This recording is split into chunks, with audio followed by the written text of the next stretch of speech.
The Facts in the Case of M. Valdemar by Edgar Allan Poe, published 1845.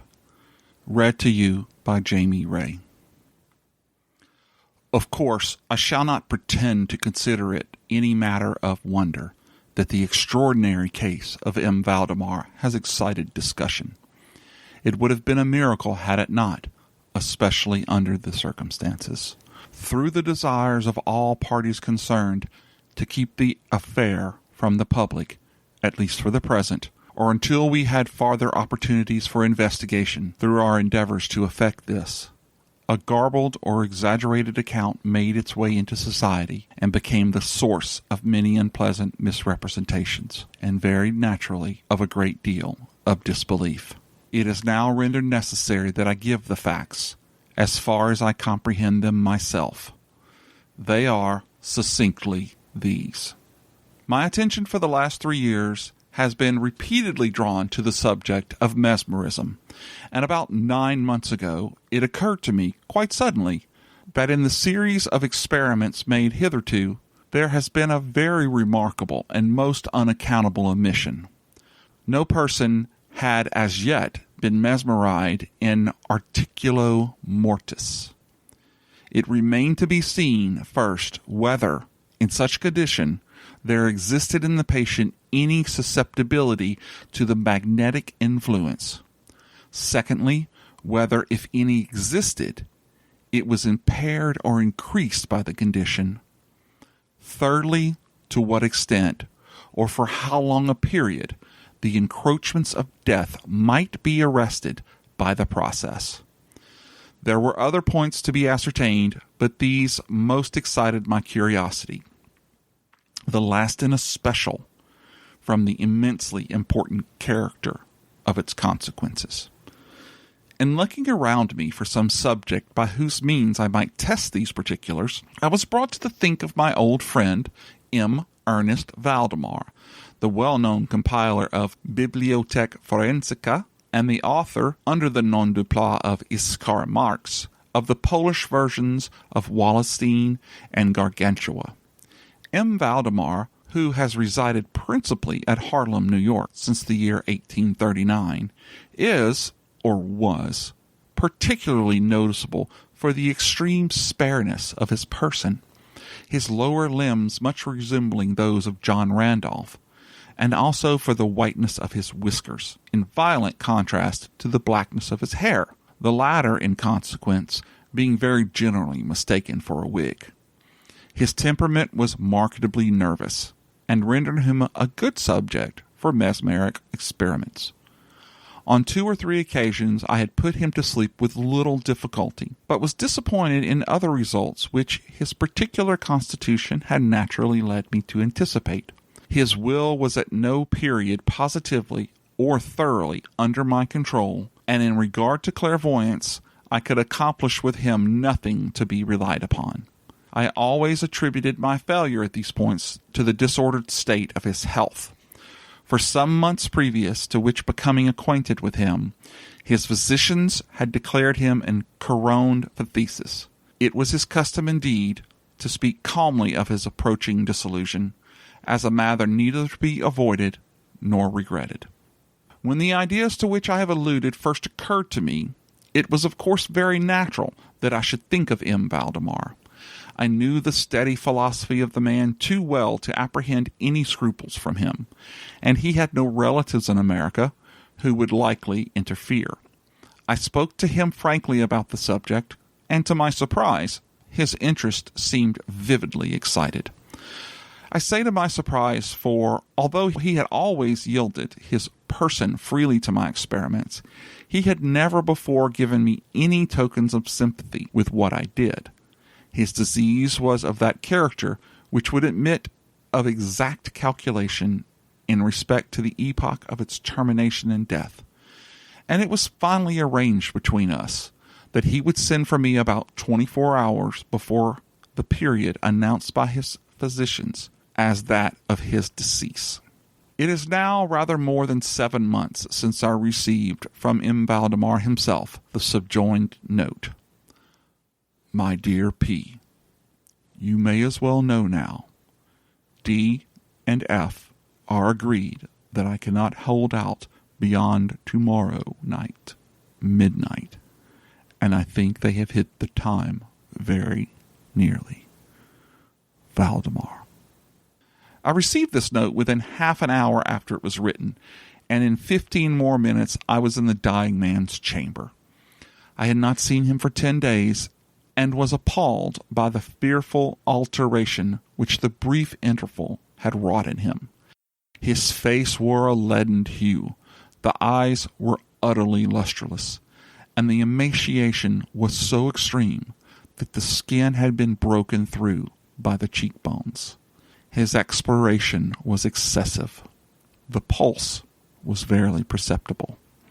He retained, nevertheless, in a very remarkable manner, both his mental power and a certain degree of physical strength. He spoke with distinctness, took some palliative medicines without aid, and, when I entered the room, was occupied in penciling memoranda in a pocketbook.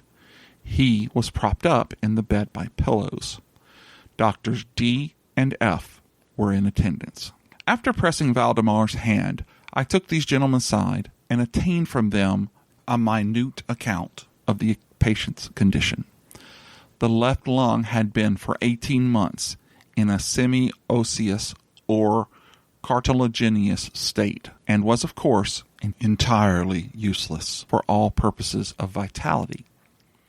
The night, in its upper portion, was also partially, if not thoroughly, ossified, while the lower region was merely a mass of permanent tubercles running one into another. Several extensive perforations existed, and at one point, permanent adhesion to the ribs had taken place. These appearances in the right lobe were of comparatively recent date. The ossification had proceeded with very unusual rapidity.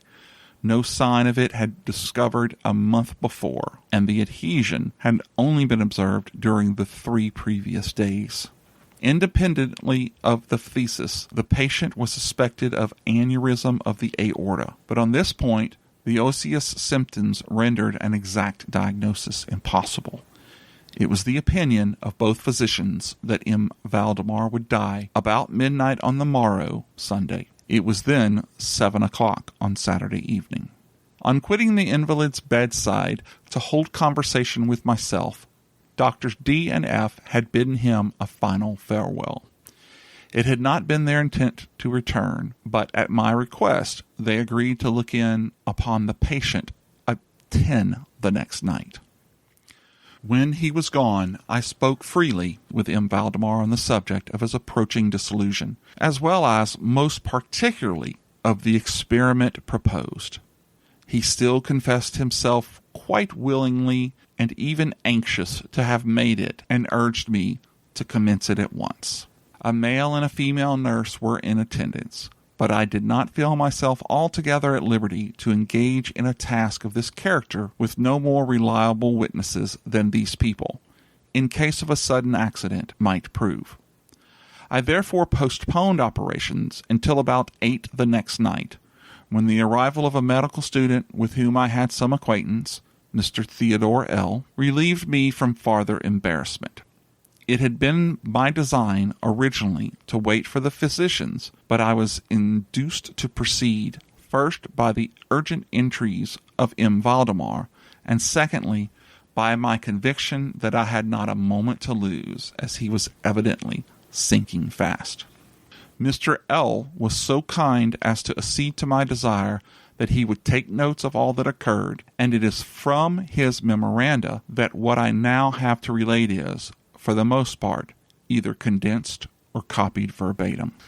It wanted about 5 minutes of 8 when, taking the patient's hand, I begged him to state, as distinctly as he could, to Mr. L. whether he, M. Valdemar, was entirely willing that I should make the experiment of mesmerizing him in his then condition. He replied feebly, but quite audibly, "Yes, I wish to be mesmerized," adding additionally afterwards, "I feel you have deferred it too long."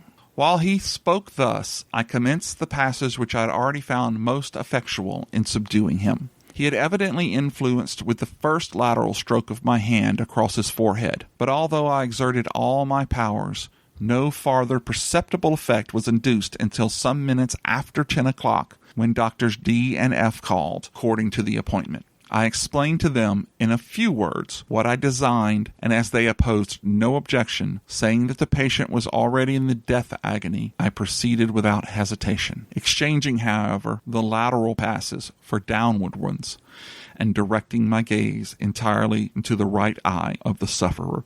By this time his pulse was imperceptible, and his breathing was stertorous and at intervals of half a minute. His condition was nearly unaltered for a quarter of an hour. At the expiration of this period, however, a natural though a very deep sigh escaped the bosom of the dying man, and the stertorous breathing ceased. That is to say, its stertorousness was no longer apparent. The intervals were undiminished. The patient's extremities were of an icy coldness. At 5 minutes before 11, I perceived unequivocal signs of the mesmeric influence. The glassy roll of the eyes was changed for that expression of uneasy inward examination which is never seen except in cases of sleepwalking, and which it is quite impossible to mistake. With a few rapid lateral passes, I made the lids quiver, as in incipient sleep, and with a few more I closed them altogether. I was not satisfied, however, with this, but continued the manipulations vigorously, and with the fullest extent of the will, until I had completely stiffened the limbs of the slumberer, after placing them in a seemingly easy position. The legs were at full length, the arms were nearly so, and reposed on the bed at a moderate distance from the loins. The head was very slightly elevated. When I had accomplished this, it was fully midnight, and I requested the gentlemen present to examine M. Valdemar's condition. With a few experiments, they admitted him to be in an unusually perfect state of mesmeric trance. The curiosity of both the physicians was greatly excited. Dr. D resolved at once to remain with the patient all night, while Dr. F took leave with a promise to return at daybreak. Mr. L and the nurses remained. We left M. Valdemar entirely undisturbed until 3 o'clock in the morning, when I approached him and found him in precisely the same condition as when Dr. F went away. That is to say, he lay in the same position. The pulse was imperceptible. His breathing was gentle, scarcely noticeable unless through the application of a mirror to the lips. The eyes were closed naturally, and the limbs were as rigid and as cold as marble. Still, the general appearance was certainly not that of death. As I approached M. Valdemar, I made a kind of half-effort to influence his right arm into pursuit of my own, as I passed the latter gently to and fro above his person. In such experiments with this patient, I had never perfectly succeeded before, and assuredly I had little thought of succeeding now. But, to my astonishment, his arm very readily, although feebly, followed every direction I assigned it with mine. I determined to hazard a few words of conversation. "M. Valdemar," I said, "are you asleep?" He made no answer, but I perceived a tremor upon the lips, and was thus induced to repeat the question again and again. At its third repetition, his whole frame was agitated by a very slight quivering, a shivering. The eyelids unclosed themselves so far as to display a white line of a ball. The lips moved sluggishly, and from between them, in a barely audible whisper, issued the words, "Yes, asleep now. Do not wake me. Let me die so." I here felt the limbs and found them as rigid as ever. The right arm, as before, obeyed the direction of my hand. I questioned the sleep-waker again. "Do you feel pain in the breast, M. Valdemar?" The answer now was immediate, but even less audible than before. "No pain. I am dying." I did not think it advisable to disturb him farther just then, and nothing more was said or done until the arrival of Dr. F., who came a little before sunrise and expressed unbounded amazement at finding the patient still alive. After feeling the pulse and applying a mirror to the lips, he requested me to speak to the sleep-waker again. I did so, saying, "M. Valdemar, do you still sleep?" As before, some minutes elapsed ere a reply was made, and during the interval the dying man seemed to be collecting his energies to speak. At my fourth repetition of the question, he said very saintly, almost inaudibly, "Yes, still asleep, dying." It was now the opinion, or rather the wish, of the physicians that M. Valdemar shall be suffered to remain undisturbed in his present apparently tranquil condition until death should supervene, and this, it was generally agreed, must now take place within a few minutes. I concluded, however, to speak to him once more, and merely repeated my previous question. While I spoke, there came a marked change upon the countenance of the sleep-waker. The eyes rolled themselves slowly open, the pupils disappearing upwardly. The skin generally assumed a cadaverous hue, resembling not so much parchment as white paper, and the circular hectic spots which, hitherto, had been strongly defined in the centers of each cheek went out at once. I use this expression because the suddenness of their departure put me in mind of nothing so much as the extinguishment of a candle by a puff of breath. The upper lip, at the same time, writhed slightly away from the teeth, which it had previously completely covered, while the lower jaw fell with an audible jerk, leaving the mouth widely extended and disclosing in full view the swollen and blackened tongue. I presume that no member of the party then present had been unaccustomed to deathbed horrors, but so hideous beyond conception was the appearance of M. Valdemar at this moment, that there was a general shrinking back from the region of the bed. I now feel that I have reached a point of this narrative at which every reader will be startled into positive disbelief. It is my business, however, simply to proceed. There was no longer the faintest sign of vitality in M. Valdemar, and concluding him to be dead, we were consigning him to the charge of the nurses, when a strong vibratory motion was observed in the tongue. This continued for perhaps a minute. At the expiration of this period, there issued from the distended and motionless jaws a voice, such as it would be madness in me to attempt describing. There are indeed 2 or 3 epithets which might be considered as applicable to it in part. I might say, for example, that the sound was harsh and broken and hollow, but the hideous whole is indescribable, for the simple reason that no similar sound has ever jarred upon the ear of humanity.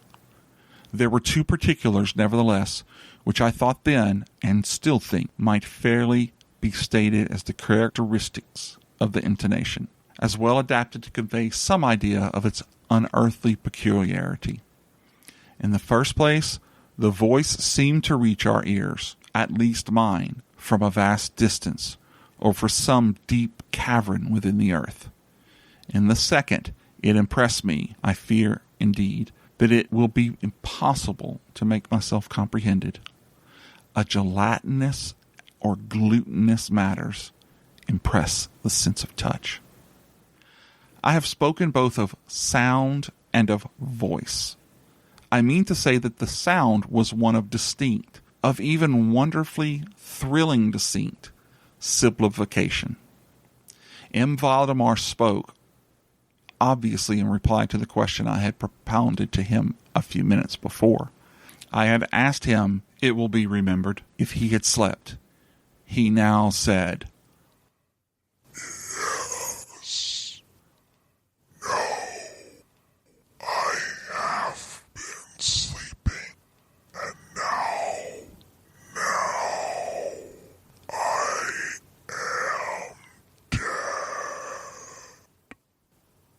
No person present even affected to deny or attempted to repress the unutterable, shuddering horror which these words, thus uttered, were so well calculated to convey.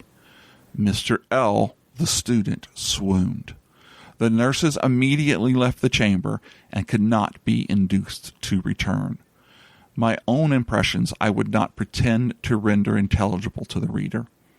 For nearly an hour we busied ourselves, silently, without the utterance of a word, in endeavors to revive Mr. L. When he came to himself, we addressed ourselves again to the investigation of M. Valdemar's condition.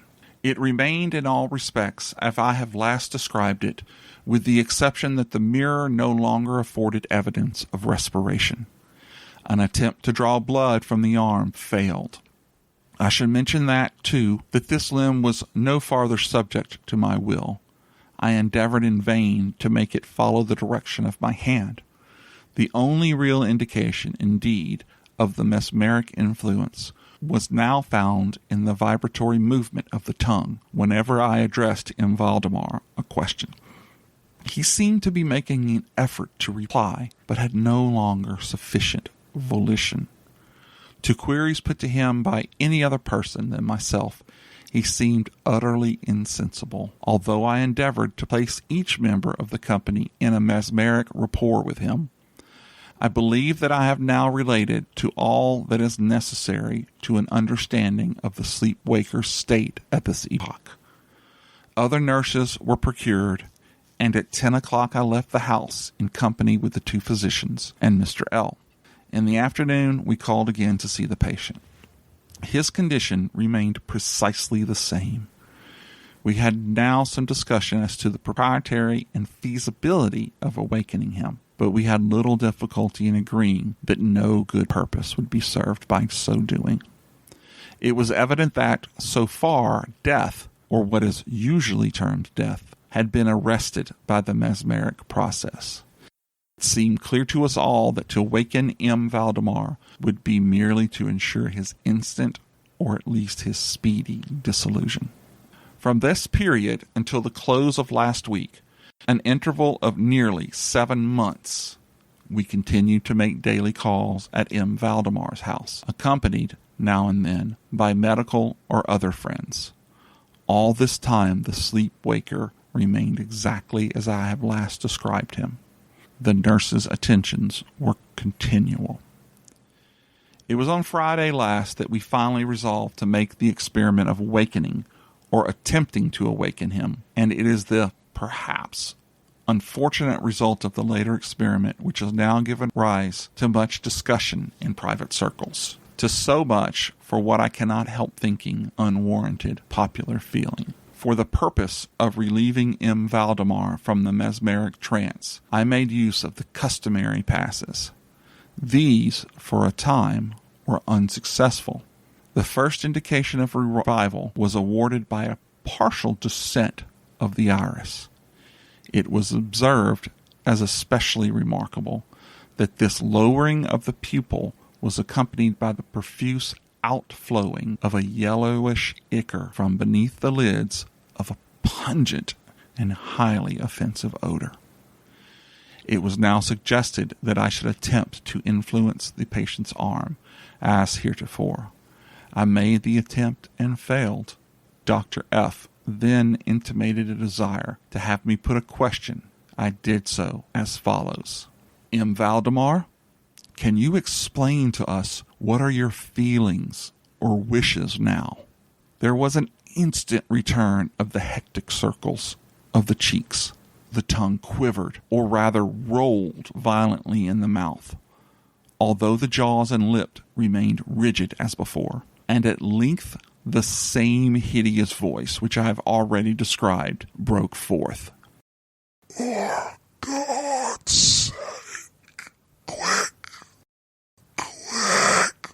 put me to sleep, or quick, waken me, quick, I say to you that